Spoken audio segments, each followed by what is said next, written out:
Salama, Salama, bien-aimé dans le Seigneur, c'est bien moi, votre sœur, l'humble servante du Seigneur et la vôtre aussi. Bien-aimé dans le Seigneur, soyez richement bénis, je vous aime de tout mon cœur au nom puissant d'Issaïa Congo. Voilà, bien-aimé, aujourd'hui, comme je l'avais promis, je viens vous reparler des dons spirituels et des talents.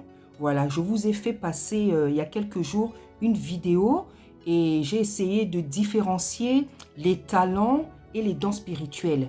Bien aimé, c'est très important de connaître cette différence. Parce que c'est vrai qu'il y en a parfois qui entendent talent, qui entendent dons, ils peuvent un peu mélanger. Mais les talents et les dons spirituels, c'est deux choses différentes. Voilà, nous voyons dans la Bible que les talents, les dons spirituels nous ont été donnés pour l'édification du corps du Christ. Voilà, parce que en fait, ces dons-là qui ont été donnés, c'est pour régler les problèmes dans l'Église, mais les problèmes aussi dans le monde. Nous avons le don de miracle, le don d'opérer des miracles, le don de guérison. Par exemple, une personne qui a le don de guérison, elle ne va pas seulement guérir les personnes qui se trouvent dans l'église. Elle peut guérir les gens dans sa famille, dans son quartier. Voilà, le don d'opérer des miracles, tu peux te retrouver comme ça. Tu fais un miracle dans la rue, dans un magasin, quand quelqu'un est malade ou alors quand il y a une situation que personne pensait qu'on pouvait régler par le don d'opérer des miracles que toi tu as reçus. Automatiquement, tu règles un problème. Hein? Et il y a d'autres dons. Il y a le don de la foi, parce que la foi aussi, c'est un don.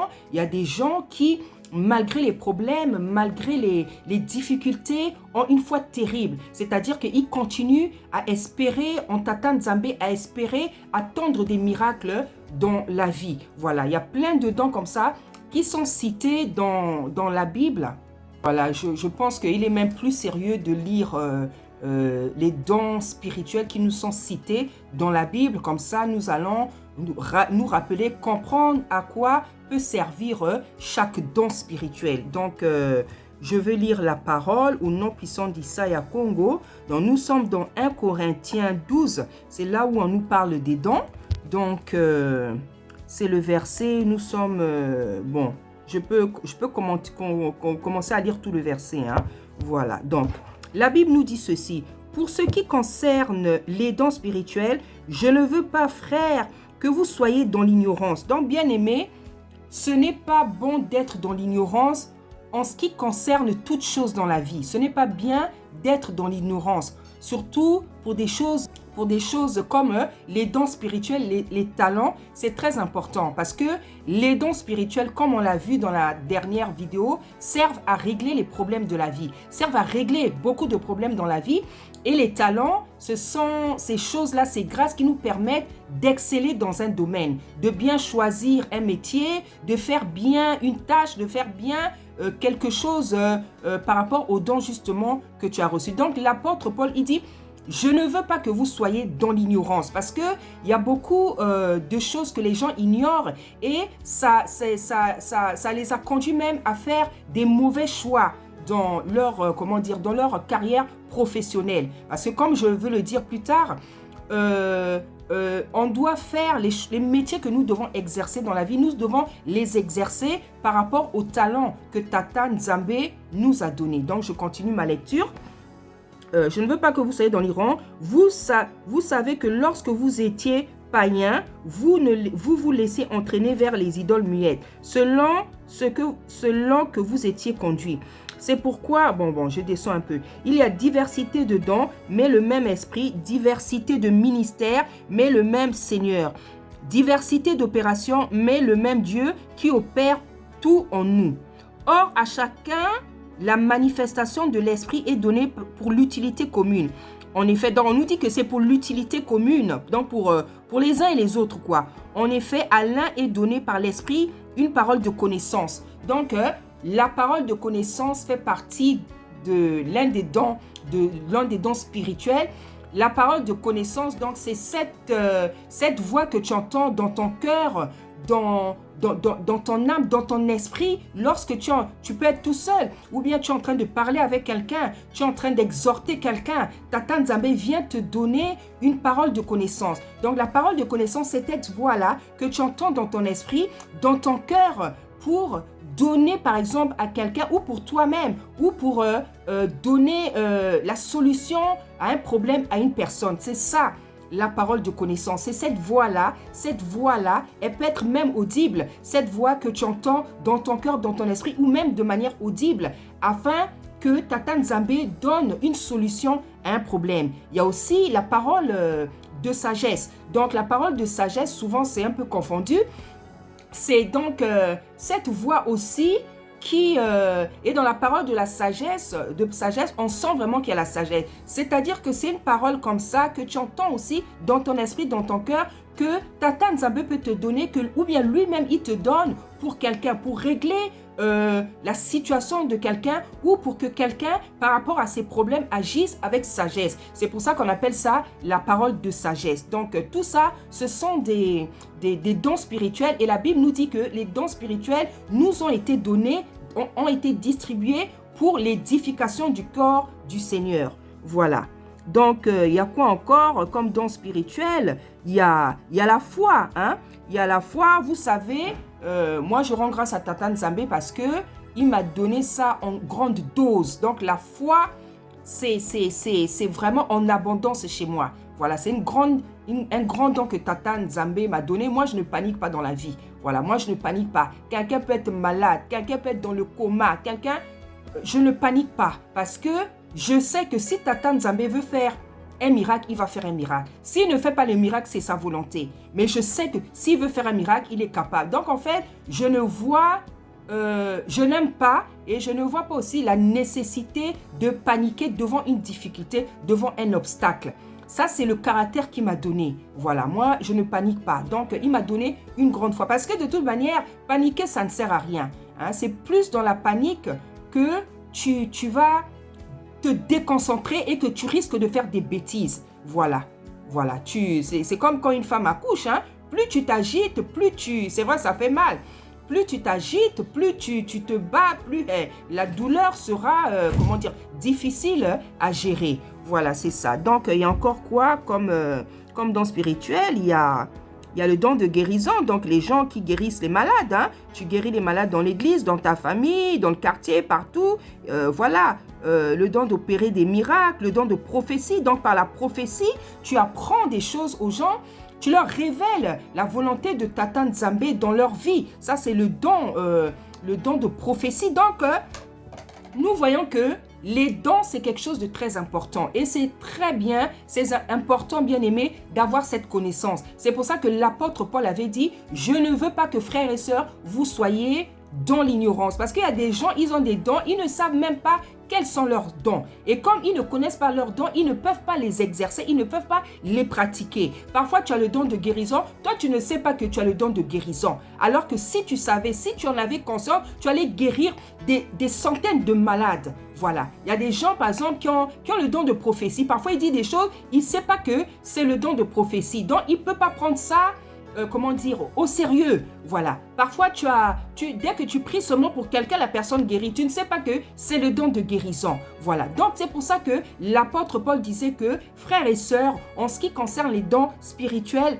je ne veux pas que vous soyez dans l'ignorance. Bien aimé, c'est très, très important de connaître tes dons. Lorsque tu vas connaître tes dons, tu vas savoir gérer les situations parce que tu sais que j'ai tel don, j'ai le don de guérison, j'ai le don de faire ça, j'ai la foi, j'ai le don de consolation parce que c'est un don, tous les dons ne sont pas cités ici. Le don de sagesse, tu vas savoir comment gérer les situations, tu vas savoir aider les autres, tu vas savoir comment aider les autres dans la vie. Voilà, donc ça c'est ce qui concerne les dons spirituels. Donc on a parlé aussi des talents. Les talents, donc c'est cette chose-là innée qui ne vient pas de toi, que Tata Nzambe t'a donné, qui va te permettre de faire quelque chose à la perfection. Voilà, parce que un talent, ça ne vient pas de toi. Donc un talent, quelque chose de inné, c'est une partie de Tata Nzambe en nous. C'est pour ça que vous allez voir les personnes qui ont excellé, qui excellent dans un domaine, dans une discipline,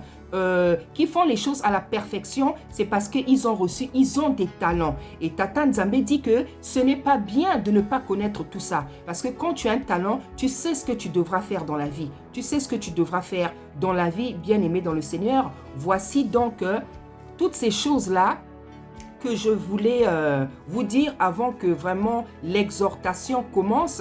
Vous voyez, moi quand j'aime parler de ces choses, j'aime beaucoup parler de ces choses. Pourquoi? J'aime beaucoup parler des talents. Pourquoi? Parce que quand je parle des talents, je suis dans mon élément. Moi, je suis une artiste. Donc, quand je parle de talent, je suis vraiment dans mon élément. Hein?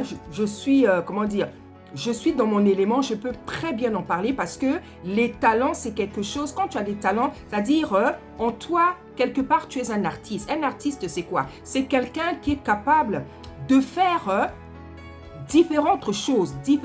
On nous cite un artiste dans Exode qui s'appelait Betsaël et puis Oliba, quelque chose comme ça. Donc, c'est dans Exode, dans les versets que je vais citer plus loin. Écrire plus loin, la Bible nous dit que Tata Nzambe leur avait donné à tous les deux, surtout à Betsaël, la capacité de faire toutes sortes d'ouvrages. C'est ça un artiste. C'est quelqu'un qui est capable de faire de la décoration, de faire du stylisme modeste. En fait, je parle de moi parce que c'est moi, je me connais moi-même. C'est quelqu'un qui est capable de faire beaucoup de choses dans le domaine de l'art. C'est ça un artiste. Voilà, c'est pour ça que je dis que quand je parle de ces choses-là, quand je parle des talents, je suis heureuse et je me sens vraiment dans mon élément parce que je suis une artiste, parce que Tata Nzambe m'a rempli de dons. Donc aujourd'hui, je viens d'abord vous parler des talents.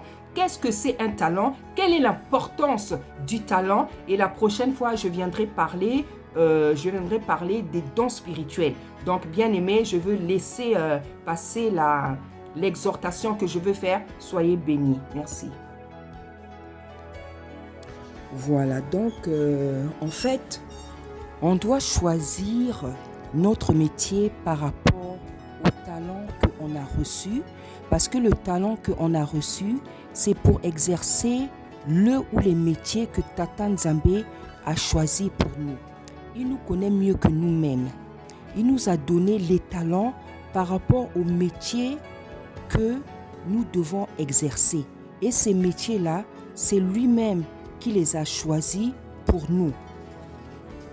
Il sait pourquoi. Parce que la Bible dit qu'il a préparé des œuvres d'avance afin que nous les pratiquions. Voilà. Et puis, parmi nous, il y a en fait ce que les talents, les grâces des hommes sont placés en catégories en fait. Donc, dans la vie, il y a ce qu'on appelle les artistes. Il y a les artistes, il y a les scientifiques, il y a les intellectuels, etc. Il sait pourquoi il a fait ça. Il sait pourquoi il a fait de toi un artiste. Il sait pourquoi il a fait de toi un intellectuel. Il sait pourquoi il a fait de toi un scientifique. Le talent est inné, c'est-à-dire qu'on est né avec. Le talent ne nécessite pas une formation. C'est-à-dire que tu n'as pas besoin d'aller dans une école pour apprendre un métier quand tu as un talent. Je vais prendre mon exemple.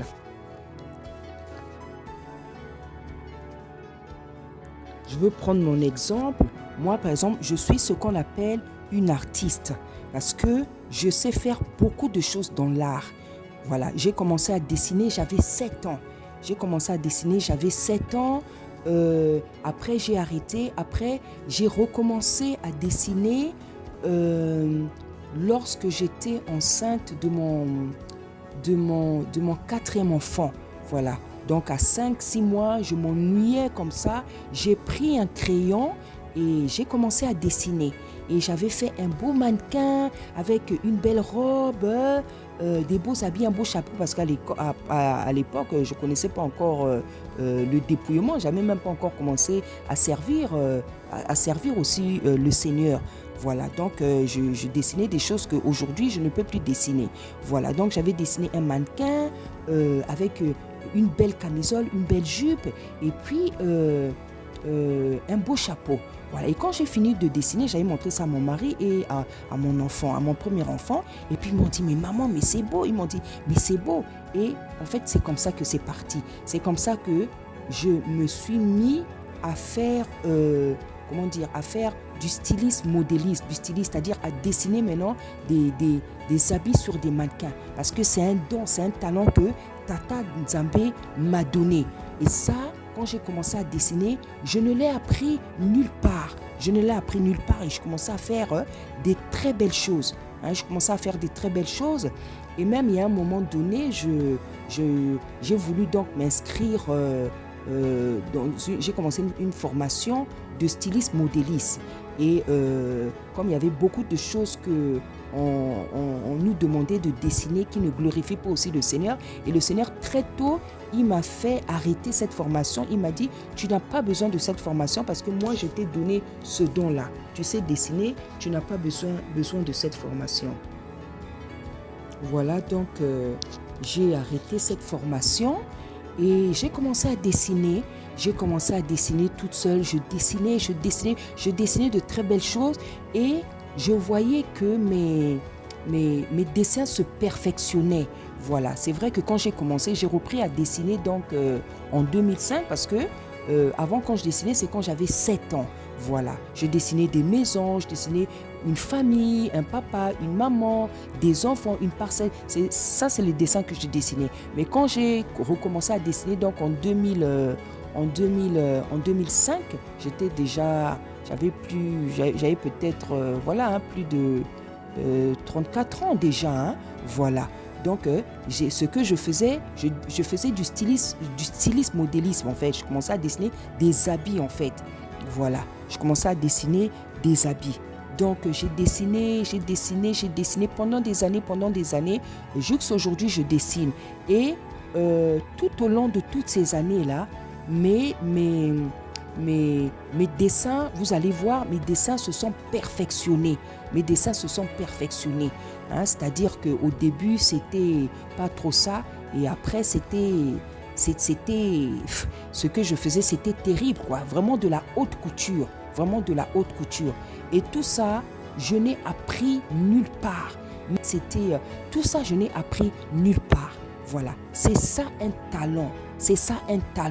Vous voyez le travail, c'est ça un talent, c'est un don, c'est quelque chose qui est inné, tu es né avec ça. Tu n'as pas appris ça quelque part. Et tu es même plus performant que les gens qui vont dans des écoles pour apprendre un métier, pour apprendre un talent. Voilà, c'est ça. Et même dans les choses de Tata Nzambe, nous le voyons. Nous voyons par exemple le cas de, le cas de Paul. Paul qui dit dans la sainte parole de Tata Nzambe que ce qu'il a reçu, il a reçu de Tata Nzambe. Voilà. Alors que les autres apôtres sont restés avec le Seigneur. Ils sont restés avec le Seigneur, les pierres, les gens, ils sont restés aux côtés du Seigneur. Et c'est le Seigneur qui les a enseignés, qui leur a appris des choses. Mais Paul n'avait pas vu le Seigneur. Donc les révélations qu'il avait reçues, il les a reçues par l'Esprit, par Tata Nzambe lui-même. Et nous voyons que l'apôtre Paul, c'est l'apôtre par excellence. C'est l'apôtre vraiment par excellence. C'est celui qui a écrit le plus de livres. C'est celui qui a fait des choses terribles. C'est celui qui a dit des choses terribles. C'est l'apôtre vraiment par excellence qui a reçu beaucoup de révélations. Voilà, ça c'est Tata Nzambe. C'est-à-dire que quand lui, il vous donne quelque chose, quand il vous communique quelque chose, tu n'as pas besoin d'aller apprendre ça quelque part. C'est pour ça que, bien aimé, je vais vous dire, vous allez même voir la différence entre les pasteurs qui ont fait de la théologie et ceux qui ont reçu des enseignements, des révélations par le Saint-Esprit. On sent la différence. Et c'est ça. Lorsque Tata Nzambe communique quelque chose, c'est plus performant que la personne qui va apprendre cette même chose-là. Voilà, c'est ça. Voilà, donc lorsque on a un talent, lorsque tu as un talent, tu n'as pas besoin d'une formation. Tu seras même plus excellent que quelqu'un qui aura fait une formation. Vous savez, il y a différentes catégories de gens qui ont des talents. Vous avez les artistes, c'est-à-dire que des personnes qui sont capables de faire toutes sortes d'œuvres artistiques. L'art, c'est quelque chose qui engage beaucoup l'imagination et puis le corps. Voilà. Donc tout ce qui est artistique, le corps est beaucoup engagé, l'imagination et le corps. Pourquoi? Parce que tu vas beaucoup travailler avec tes mains. Voilà. Et puis l'imagination, parce que cette imagination-là n'est que le produit de l'inspiration de Tata Nzambe. C'est-à-dire qu'il t'inspire tellement de choses que dans ton esprit, dans ton âme, dans ton esprit, ça bouillonne. Donc tu es capable de faire des choses sans arrêt. Et c'est ça un artiste. Un artiste, que ça soit un peintre, que ça soit un dessinateur, que ça soit quelqu'un qui crée des choses. Les artistes sont toujours en train de travailler. Ils sont toujours en train d'inventer quelque chose. Voilà. Ce sont des inventeurs. Voilà. Ils sont toujours en train de créer, de travailler, d'inventer quelque chose parce que l'inspiration est toujours en train de couler, en train de couler, en train de couler. Et laissez-moi vous dire, un artiste, quand il ne reçoit pas une inspiration, quand il ne reçoit pas un élan divin, c'est quelqu'un qui a du mal à faire quelque chose. Moi, par exemple, quand je n'ai pas de vision pour les dessins, je suis incapable de dessiner quelque chose de beau, je vous assure. Quand ce n'est pas Tata Nzambe qui me montre, bien aimé, je vous assure, quand je fais les choses toute seule, je vois la différence quand je reçois. Quand j'essaie de faire toute seule, je suis bloquée. Je suis bloquée parfois. Je peux rester même des jours, des mois sans savoir quoi dessiner. Parce que j'ai compris que c'est lui qui me donne l'inspiration. C'est lui qui me donne l'inspiration parce que par ce que je crée, je vais habiller des femmes. J'habille des femmes, je vais habiller des femmes. Donc c'est lui qui me donne les modèles. Il me donne les modèles, il me donne les modèles, il me donne les tissus, il me donne les couleurs. Voilà. Et vous savez, quand j'essaye de faire les choses par moi-même, je suis bloquée, je n'arrive pas. Et c'est même pareil dans les chansons. Par exemple, il y a des cantiques, les chantres vont savoir de quoi je parle. Vous pouvez recevoir des cantiques, vous recevez des cantiques pendant la nuit. Parmi nous, il y en a qui reçoivent des cantiques pendant la nuit.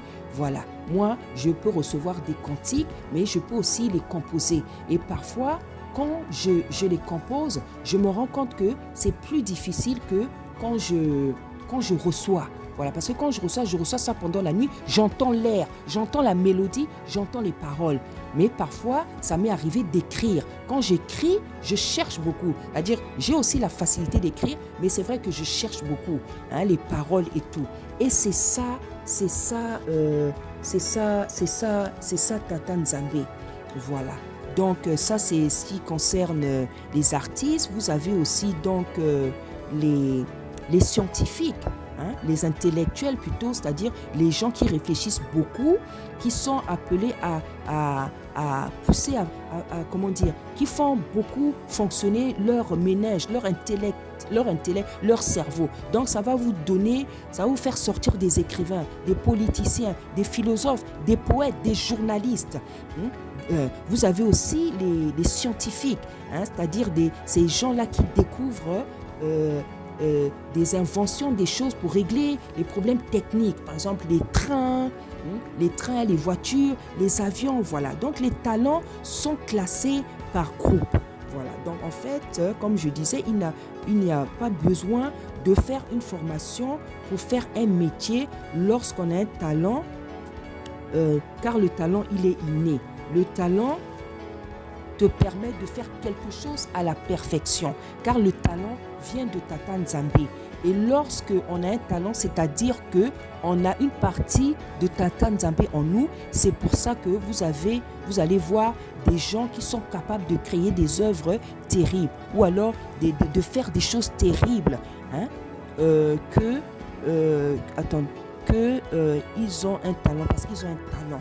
Voilà, donc par exemple, j'ai pris les exemples des footballeurs, Pelé, Maradona, Messi, Neymar, Ronaldinho, Ronaldo, tous ces footballeurs-là, tous les gens qui ont excellé dans une discipline, ce sont des talents. Ils sont nés comme ça. C'est vrai qu'il y a des métiers qui nécessitent des formations, comme par exemple dentiste, avocat. hein, mais c'est parce que c'est l'homme qui a inventé la formation professionnelle et l'école. Mais Tata Nzambe, il est capable même dans ces métiers-là de donner des dons, des talents exceptionnels aux gens.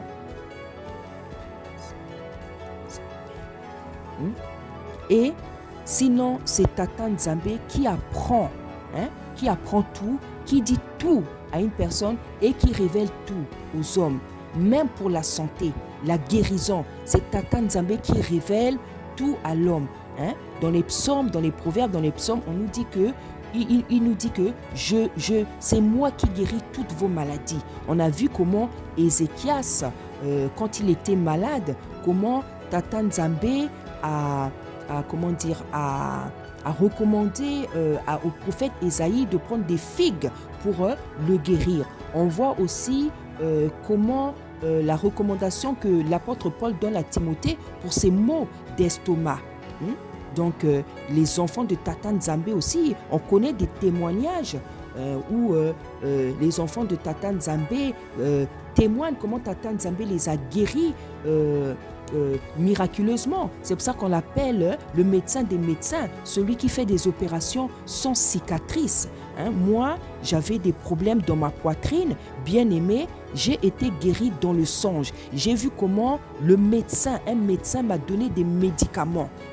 Un médecin m'a donné des médicaments et bien aimé, j'ai été guéri dans le songe. Voilà, c'était Tata Nzambe lui-même, parce qu'on l'appelle le médecin des médecins. Bien aimé, je me suis réveillée, j'étais guéri. Et je n'ai plus eu ces problèmes-là. Je me suis réveillée, j'étais guéri. Voilà. Donc, même dans ce genre de métier, c'est Tata Nzambe qui révèle les choses aux hommes. Hein? Tata Nzambe montre même par songe des plantes qui guérissent des maladies.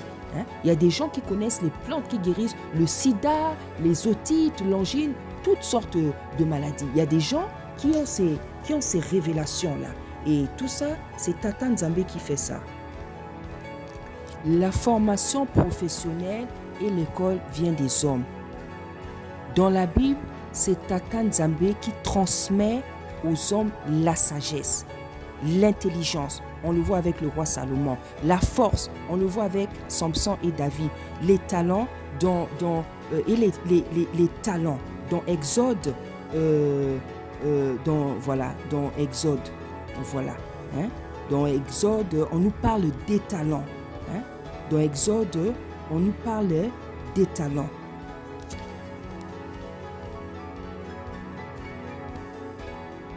Donc voilà, dans Exode, on voit que dans Exode 25, 26, jusqu'à 30 là-bas, on voit l'exercice des talents.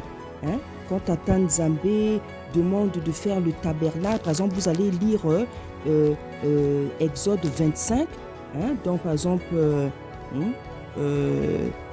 à partir du verset 10, on dit, ils feront, quand Tata Nzambe donne les recommandations pour la construction du tabernacle, on dit qu'ils feront une arche de bois, d'acacia. Donc vous pouvez lire tout ce que ces gens-là font. Hein? Au verset 31, c'est « Tu feras un chandelier d'or ». Tout ça, ce sont des artistes. Hein? C'était des artistes. Donc il y avait des artistes, des maçons, des cireurs, des gens qui travaillaient le fer, le cuivre. Hein? Dans 26 aussi, on voit les talents qui sont exercés. Tu feras le tabernacle avec 10. Donc tout ça, ce sont des artistes. Hein? Des gens, des constructeurs, des constructeurs, des gens qui savaient faire des vases, hein? Du fer, travailler le bois. Tout ça là, ce sont des talents bien aimés, parce que c'est pas tout le monde qui sait faire ça. Hein? Donc vous pouvez lire même verset 28, tout cela, hein? Tout cela, ce sont des talents. Tout ce qu'ils font là, ce sont des talents. Hein? Après, au chapitre 28, on a l'autel et les vêtements sacerdotaux. Hein?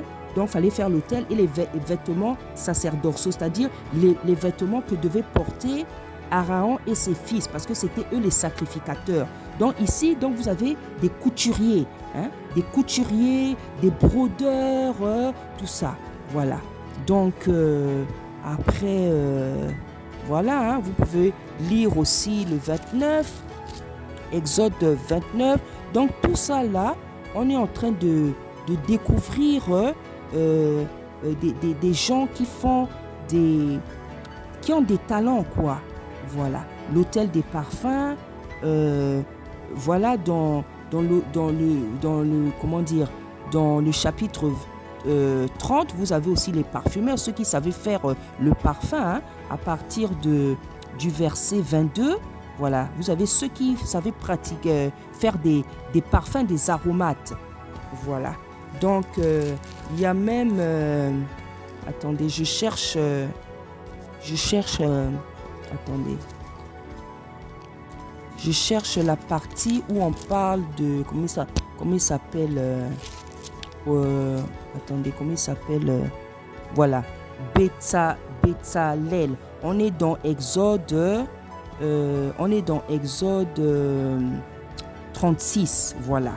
Bétzalel, Oholiab et tous les hommes habiles en qui l'Éternel avait mis de la sagesse et de l'intelligence pour savoir et pour faire exécuter les ouvrages destinés au service. Donc ce sont des gens, la Bible nous dit que voilà, Moïse appela Bétzalel, Oholiab et tous les hommes habiles dans l'esprit desquels l'Éternel avait mis de l'intelligence, tous ceux dans le cœur. Voilà, il y a un moment, il y a un autre verset où on dit que Bétzalel là, c'est quelqu'un qui savait faire toutes sortes d'œuvres manuelles artistiques. Vous pouvez aussi lire donc dans Exode 37, hein, continuez jusqu'à Exode 38, même jusqu'à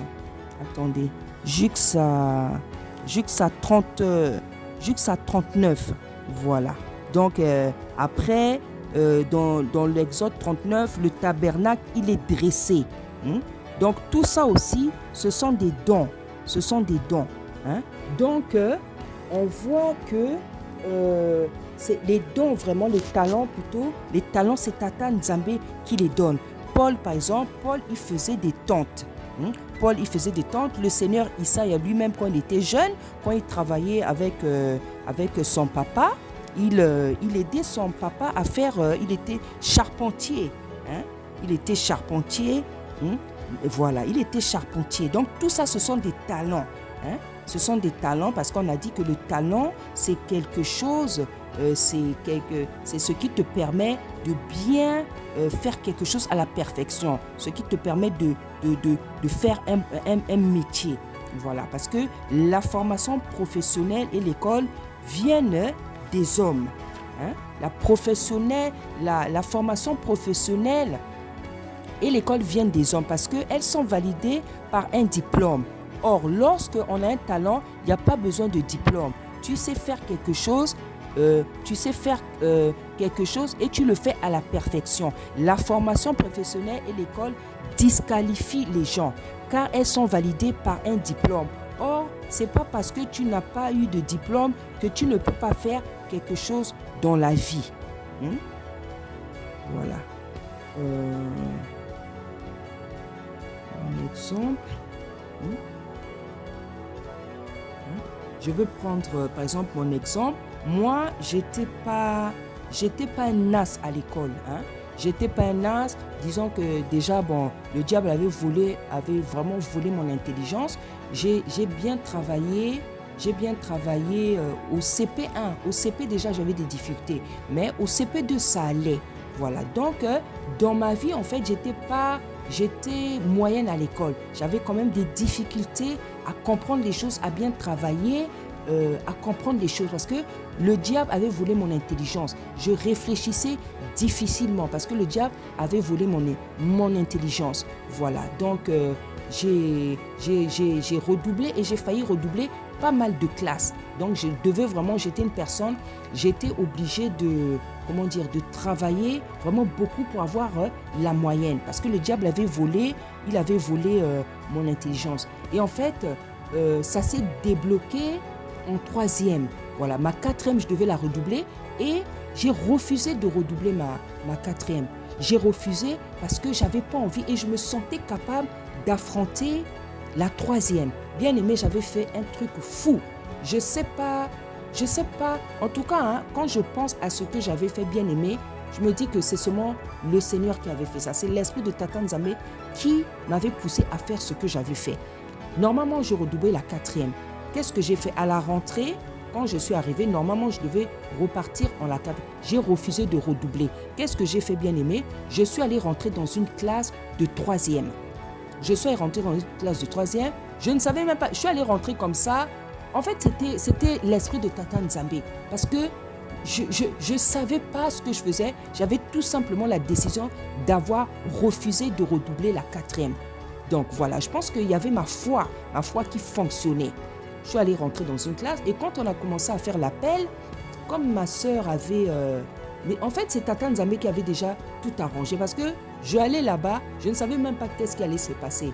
Mais comme je vous dis, c'est ma foi qui me conduisait. Je suis rentrée dans une classe et en fait, on a commencé à faire l'appel. Vous savez, au pays, c'est les professeurs qui se déplacent dans les classes. Nous, les élèves restent dans les classes et c'est les professeurs qui se déplacent. Donc, voilà, on a commencé à faire l'appel et on a dit, c'est ma grande sœur. Voilà, comme elle avait raté, donc en fait, elle était dans une autre classe. Après, moi, j'ai dit, non, c'est pas Itoa, c'est Itoa Corinne. Voilà, et je faisais ça avec tous les professeurs qui passaient. À chaque fois qu'on faisait l'appel, j'ai dit, non, c'est pas Itoa Corinne. Donc, en fait, ça fait que les professeurs avaient barré le prénom de... Ils avaient mis Corinne, mon nom. Voilà, donc, mon nom maintenant apparaissait sur toutes les feuilles des professeurs qui faisaient leur liste. Et du coup, ça a été inscrit donc, pour l'examen. C'est comme ça que je suis restée en 3e bien-aimé. Mais bien-aimé, c'est seulement Tata Nzambe qui a fait ça. Et quand j'ai commencé donc à aller à l'école, bien-aimé. Et c'est en 3e que j'ai commencé à lire la Bible. Pourquoi j'ai commencé à lire la Bible? Parce que je me suis dit, Seigneur, moi comme je ne suis pas trop intelligente, je veux que tu m'aides à avoir cet examen. Donc c'est pour cette raison que j'avais commencé à lire la Bible. J'ai commencé à lire la Bible et je commençais à prier, donc je crois à 15 ou 16 ans. Voilà. Et bien aimé, Tata Nzambe, il est merveilleux, il est puissant, il est merveilleux, il est puissant. Bien aimé. Je devais redoubler la 4e, mais je suis passée en 3e parce que c'est Tata Nzambe qui m'avait conduit à faire ça. Bien aimé. J'ai bien travaillé. J'ai très bien travaillé. Il y a même un professeur qui avait dit, le professeur d'histoire, il a dit, mais Itoa travaille mieux que les redoublants. Il a dit, Itoa travaille mieux que les redoublants. Bien aimé, la manière dont j'avais travaillé. Donc, Tata Nzambe, comme je m'étais mise à lire la Bible et à prier, il a débloqué mon intelligence. Ma mère était surprise. Ma soeur qui avait raté, je crois, 2 fois. Elle avait raté 2 fois, je crois. Elle avait raté 2 fois. Moi, j'ai eu du coup. J'ai eu mon BMG du coup parce que c'était à Brazzaville. J'ai eu mon BMG du coup bien aimé dans le Seigneur. J'ai eu mon BMG du coup bien aimé. Le Tata Nzambe, il est puissant. Donc, j'avais bien travaillé. Je pouvais vous faire des 16 en dissertation, en dictée. C'était terrible. Et le professeur d'histoire géo, il m'a dit, Itoa travaille même mieux que les redoublants. Il dit, Itoa travaille. Donc, c'était, voilà, le miracle, la puissance de Tata Nzambe.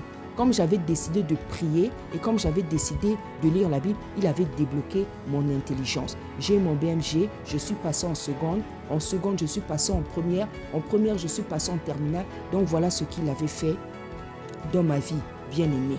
Donc, ça, c'est pour vous dire comment Tata Nzambe communique vraiment quelque chose aux gens. Quand c'est Tata Nzambe qui communique les choses, voici ce que ça donne, bien aimé. Voilà. Donc, voilà, je suis arrivée jusqu'en terminale. Quand j'ai passé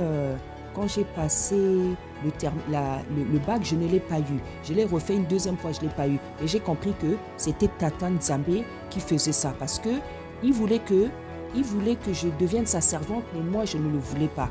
Je ne le savais pas. Parce qu'en fait, si j'avais eu le bac, si j'avais fait toutes les études que je voulais faire, peut-être aujourd'hui, je ne serais pas servante, je serais peut-être derrière un bureau parce que je voulais être psychologue et je voulais être avocat. Mais s'il avait permis que j'ai les examens, peut-être aujourd'hui, je ne me servirais pas. Voilà, donc quand j'ai eu mon premier fils dans les années 90, eh ben, j'ai arrêté l'école en fait. J'ai arrêté l'école, j'ai arrêté l'école, j'ai les enfants. Et en fait, c'est en 2005 que j'ai recommencé, j'ai repris des études. J'ai fait une formation dans les ressources humaines, bien-aimés. Mais bien-aimés, je vous assure, Tata Nzambe, c'est lui qui donne l'intelligence, bien-aimé.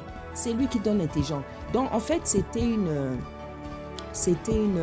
une formation par correspondance. Comme j'avais beaucoup d'enfants déjà, j'ai voulu faire ça par correspondance. Donc, c'était une formation par correspondance de ressources humaines pour être chargé des ressources humaines. Bien-aimé, je vais vous montrer les notes que j'avais et les appréciations.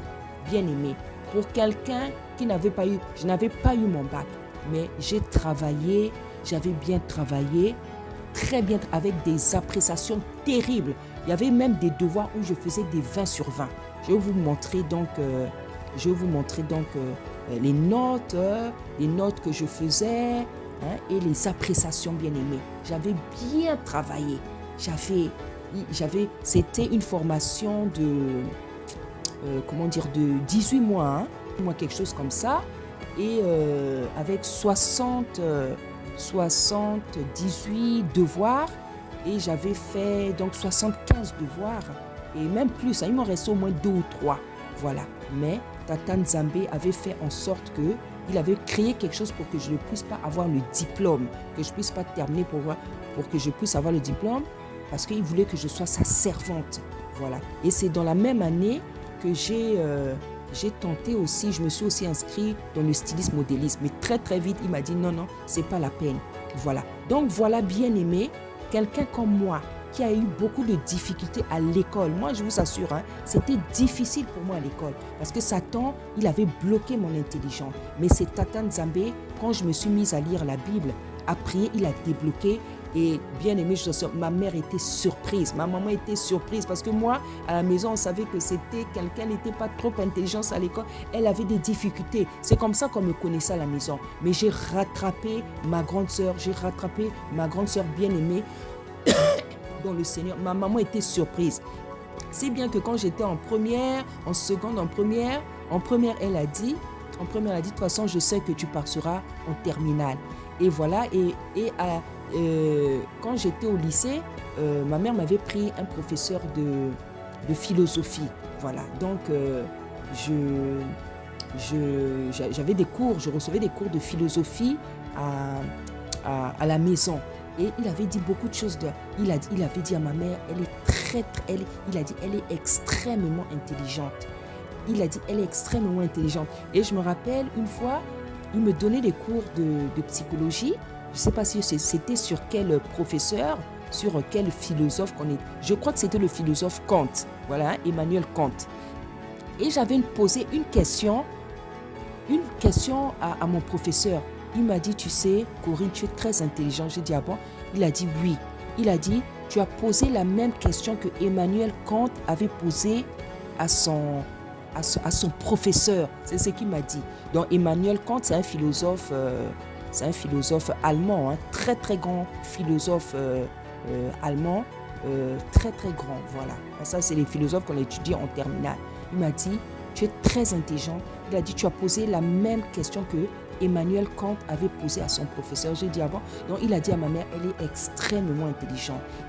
Et ma mère, moi, voilà, ma mère, elle était désespérée un peu. Elle a trop de difficultés. Donc j'ai été considérée comme quelqu'un qui n'était pas très intelligente. Mais c'est le diable qui avait volé mon intelligence. Et quand cette intelligence s'est ouverte, ma mère, elle était vraiment surprise parce qu'elle avait vu les difficultés que j'avais à l'école. Elle était très, très surprise. Et quand je faisais cette formation, j'étais déjà en France. Et une fois, je lui ai envoyé un devoir. Elle dit, mais Corinne est intelligente. Elle dit, mais Corinne est intelligente. Donc voilà, bien aimé, quand Tata Nzambe, lui-même, il vous communique un don, un talent.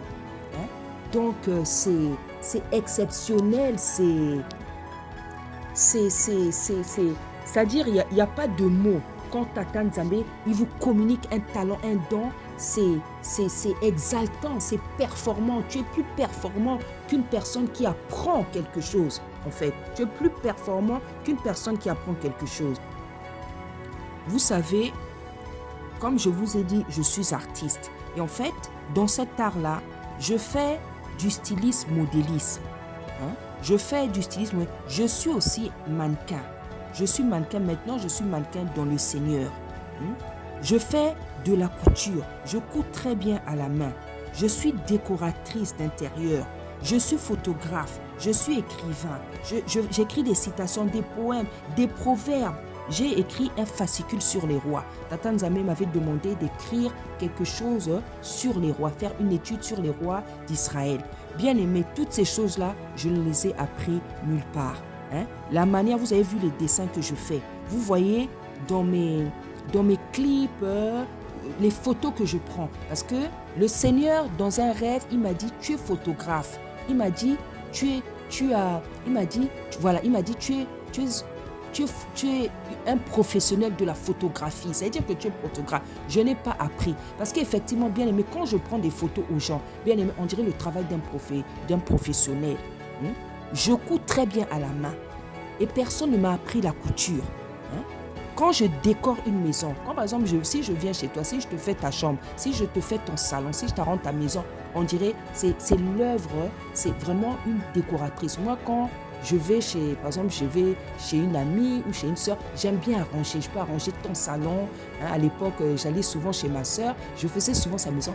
Quand j'arrange une maison, quand j'arrange un lieu, c'est comme dans un hôtel. C'est comme dans un hôtel. Bien aimé, tout ça, ce sont des talents. Une fois, ma maman m'a demandé de lui repasser des habits. J'ai repassé et j'avais vite. Elle a dit, ah, tu as déjà fini. Et quand j'arrange la chambre, quand j'arrange quelque chose, bien aimé, c'est tellement beau. Si je t'arrange ta maison, si je t'arrange ta chambre, quand j'arrange quelque chose, c'est comme si c'est dans un hôtel. Tout ça, ce sont les grâces que Tata Nzambe m'a faites. Et avec Tata Nzambe m'a fait la grâce de bien m'exprimer. Voilà, de bien m'exprimer, de bien écrire. Donc, je me suis rendu compte que je peux écrire un livre. Voilà. Et il n'y a pas longtemps même, j'ai vu une pile de livres.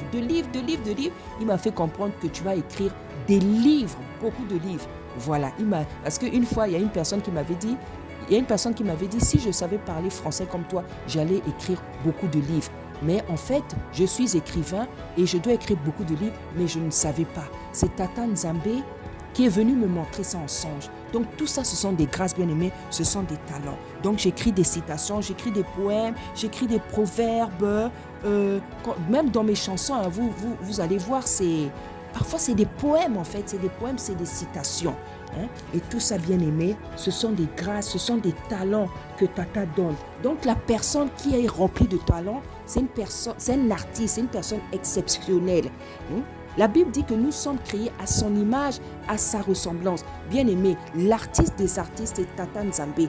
Tata Nzambe, c'est le plus grand des artistes et c'est un artiste parce que lorsque l'on voit la création, Tata Nzambe est défini comme un artiste. Parce que quand on voit la création, les oiseaux, les îles, les animaux, la femme, comment elle est belle, l'architecte par excellence, l'artiste par excellence, l'artiste des artistes. Donc quand quelqu'un fait bien quelque chose dans la vie, c'est un artiste. Parce que notre créateur lui-même, c'est un artiste. Donc bien aimé, c'est ça avoir le talent. C'est ça avoir le talent. C'est-à-dire que tu n'es pas obligé, tu ne vas pas dans une école pour apprendre quelque chose. C'est Tata Nzambe qui te transmet les dons, qui te transmet les grâces, qui te transmet les talents. Tu deviens une personne exceptionnelle. Tu deviens une personne extraordinaire qui est capable de faire des choses terribles, des choses qui vont émerveiller les gens, qui vont éblouir les gens. C'est ça le talent, bien aimé. Et le talent, ça ne s'apprend pas, c'est inné. C'est Tata Nzambe qui te communique cette nature des choses, bien aimées. Donc moi je veux vous montrer encore, donc je suis vraiment une artiste, je suis capable de faire beaucoup de choses. Donc là, vous voyez, toutes les choses que je faisais, c'est vrai que je ne fais plus parce que Tata Nzambe, il interdit les pannes et tout, mais tout ça c'est des choses que je fais. Voici tout ce que moi je créais, bien aimé. Tout ça c'est de l'art, bien aimé dans le Seigneur. Et toutes ces choses-là, c'est lui qui m'inspire chaque jour. Chaque jour, jusqu'à aujourd'hui, il continue à m'inspirer des choses. Les dernières inspirations qu'il m'a données, donc ce sont les boîtes en carton là, les pots, voilà, toutes ces choses. Et je ne suis pas allée dans une école pour apprendre tout ça. C'est Tata Nzambe qui m'a communiqué toutes ces choses. C'est lui qui m'a appris toutes ces choses-là. Même dans la cuisine, c'est Tata Nzambe qui m'a appris à préparer beaucoup de plats, je vous assure. Parce que moi, j'ai commencé à préparer assez tard. Quand j'étais jeune, j'avais 15 ans, 16 ans, ma mère me disait, viens préparer.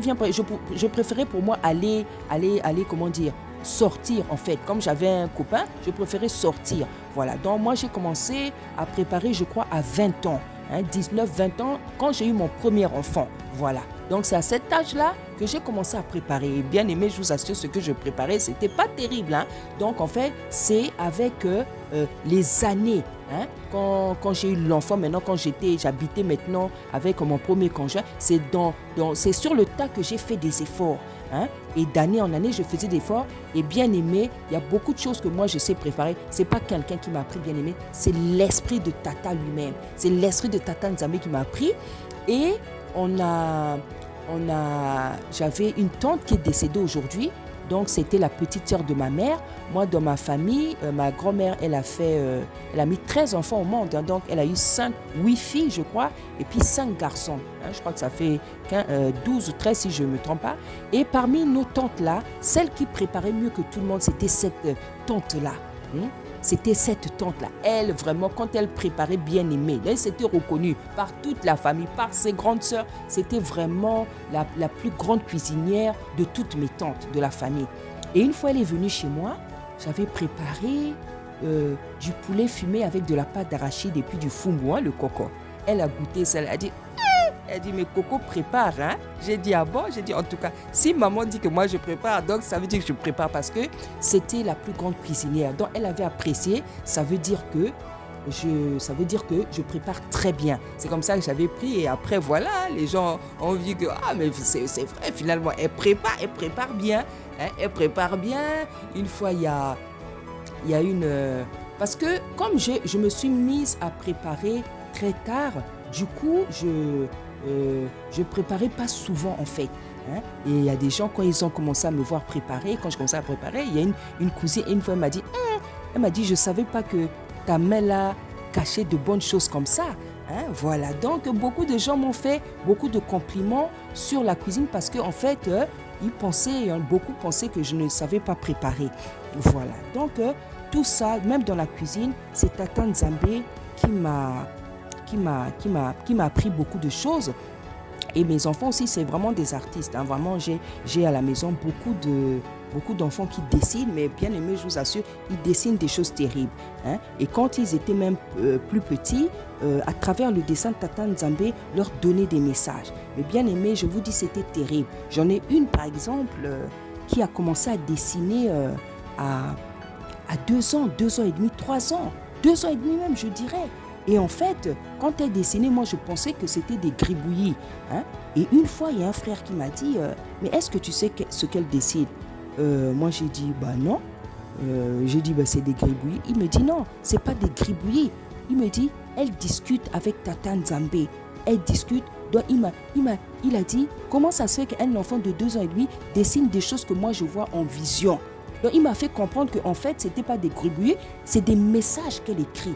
Elle écrit des messages bien aimés. Quand j'ai eu conscience de tout ça, tout ce qu'elle écrivait, je gardais ça. Je mettais dans des fiches de messages. Et jusqu'à présent, elle continue à avoir Elle écrit des choses, en fait, de la part de Tata Nzambe. Voilà.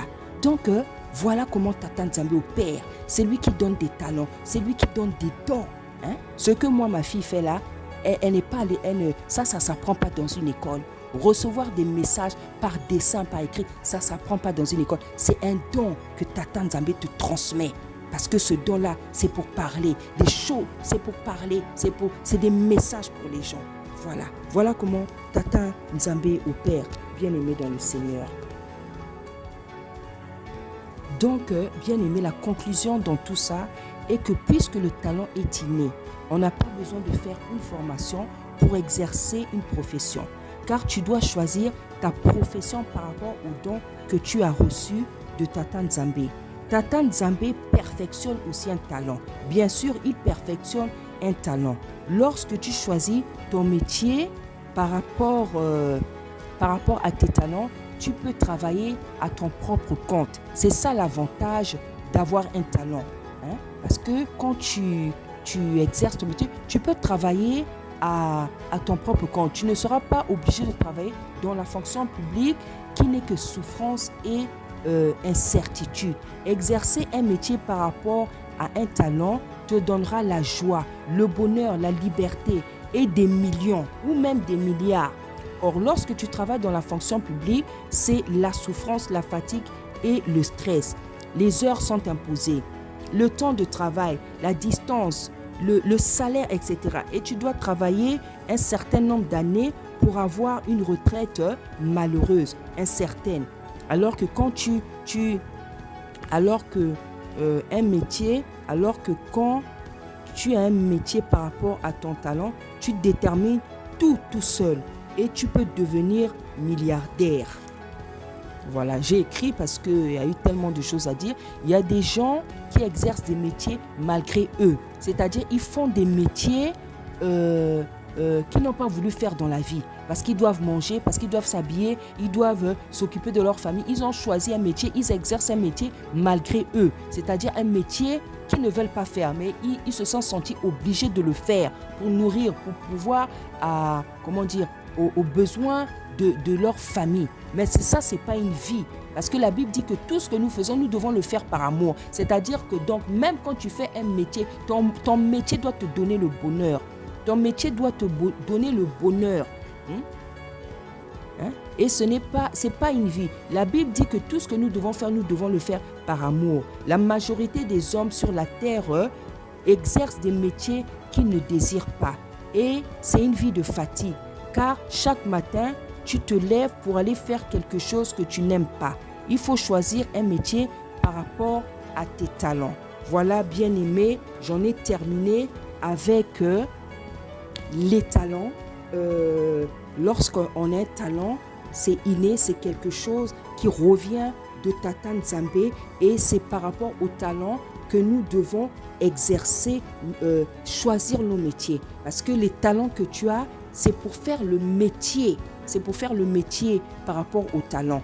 Et bien aimé, lorsque tu exerces quelque chose par rapport au talent, ça ne va que te donner du bonheur. C'est pour ça, vous voyez, il y a des gens dans ce qu'ils exercent, ils sont très heureux parce qu'ils exercent le métier par rapport au talent qu'ils ont. Et il y a des gens sur la terre, ils sont très fatigués parce qu'ils font un boulot parce que ils n'ont pas trouvé autre chose, on les a obligés et ils sont très fatigués. Ils font ce métier pendant des années, ils sont très fatigués. Voilà. Donc, voilà, j'en ai terminé aujourd'hui. Bien-aimés dans le Seigneur, soyez puissamment bénis. Je prie pour que Tata Nzambe vous révèle vos dons. Peut-être il y en a qui vont me dire oui, c'est trop tard. Moi, depuis des années, j'exerce ce boulot, l'essentiel est que j'ai de l'argent à la fin du mois pour m'occuper de ma famille, pour manger, pour m'habiller. Oui, c'est pas mal. Mais bien aimé, c'est encore mieux, bien aimé, d'exercer un métier que tu aimes parce que tu as un talent, bien aimé. Donc, je prie pour que Tata Nzambe vous révèle vos talents. Et si ce n'est pas trop tard, pourquoi ne pas, redéfinir ton activité professionnelle? Pourquoi ne pas la redéfinir? Pourquoi ne pas changer de métier? Si tu trouves que là où tu es, ça te fatigue, c'est parce que tu n'as pas choisi le bon métier. Bien aimé, la Bible dit que tout ce que nous devons faire, nous devons le faire par amour. Même ton métier doit te donner du bonheur. Même ton métier doit te donner. C'est vrai que Tata Nzambe, c'est comme ça qu'il avait puni. Il avait puni l'homme. Il avait dit que tu vas travailler à la sueur de ton front. C'est vrai que même quand tu aimes quelque chose, tu vas toujours ressentir la fatigue.